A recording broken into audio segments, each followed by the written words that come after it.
So yun guys, comment na tayo na pagkain ng kambing. Tapos tignan natin yung kakao. Ano na galas 4 na eh. So tignan natin tayo pagkain ng kambing dito sa bukid. So samahan niyo ako. Let's go! Ayun guys, nalakad na ako.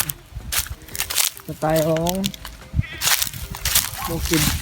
Tignan natin yung kakao. Kumalaki na. Kuha tayo ng ipil. Favorite mga kambing.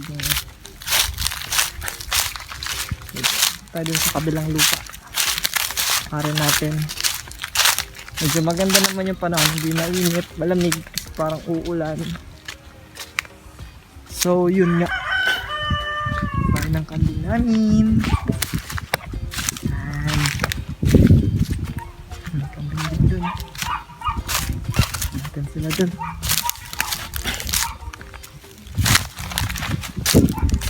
Ay, mangga dun o. Mangga. Saan tayo kukuha ng ipil? Doon tayo kukuha ng ipil. O, tayo naman ng ipil. So, kaya kaya natin yung kakao, saka tayo kukuha ng ipil. Favorite ng kambing. Kasi the last time na pumunta ako dito, maraming ipil. Ano nakakita ko ipil. So, puputo lang tayo. Favorite kasi ng kambing yan. Ang kambing. Baka din mo. So, yun. Lakad-lakad.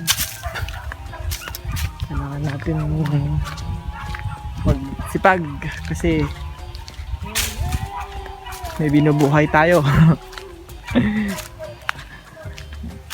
Ang ganda ng view dito guys. Parang pag nandito ka napakasimple.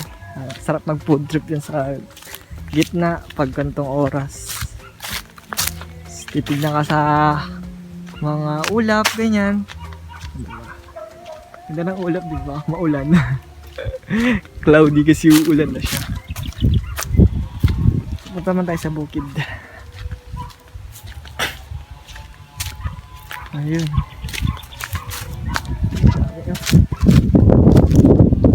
Tingnan tayo dyan mamaya. Kung may makakain ng ating kambing.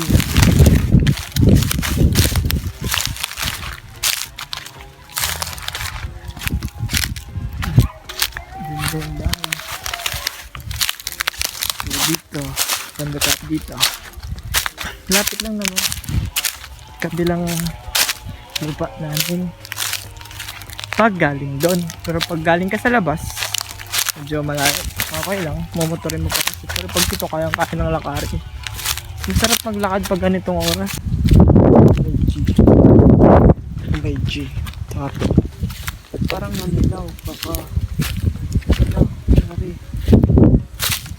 Hello. Ba't parang namilaw siya? Wala, kinakain nata na insekto. Yun o. Oh.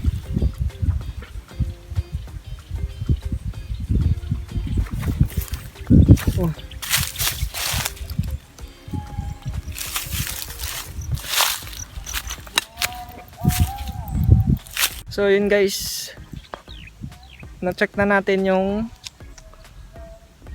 kakao. Medyo parang hindi siya okay. So yun nga, i-discartehan ulit namin. So ngayon maghanap naman na tayo ng pagkain ng kambing. Kaya dito guys, di ba ang ganda? So yun, tara, maghanap tayo ng pagkambing naman. Ay, pagkambing. Pagkain ng kambing. At tayo ng ipil. Marami naman dito eh. Kuha lang tayo. May dala tayong barang. So yun. Check natin. So guys, nakita akong ipil. Ipil. Saan kuha tayong ipil?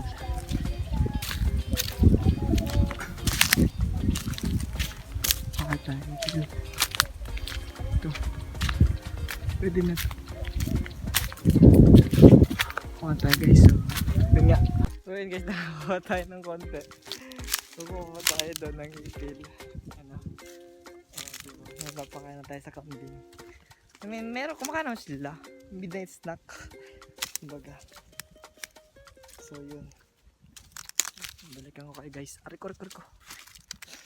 Hirap mag, anong pagkain nila. Taga-taga. So, yun guys. Ngalit. So, yun guys.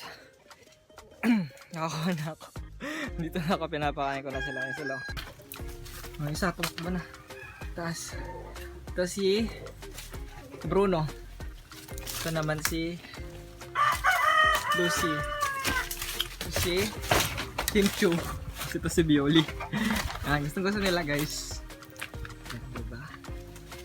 Hindi na inubos yung feeds na binigay ko. Yan. At sa kabila. Gusto nila ng ipil eh. Ang paalang kayo dyan. Hindi. Diba? Nila. Gusto ni Bruno. Yan. Antayin natin kung paano ko mapapa-improve to. Kasi sabi nila, hindi ko alam, may nakapagsabi sa akin daw na bansot siya. 4 months, pero parang laki na, hindi ko alam. So, talagaan ko lang. Yan. Hindi ako expert kasi first time ko lang din magkambing. Yeah. Si Lucy gusto. Binigyan ko sila ng feeds. Ayun pa. Itira pa ata. So yun guys. So next time ulit. Okay, magpapakain pa ulit ng pusa. So, okay guys. See you next time. Bye bye. Thank you.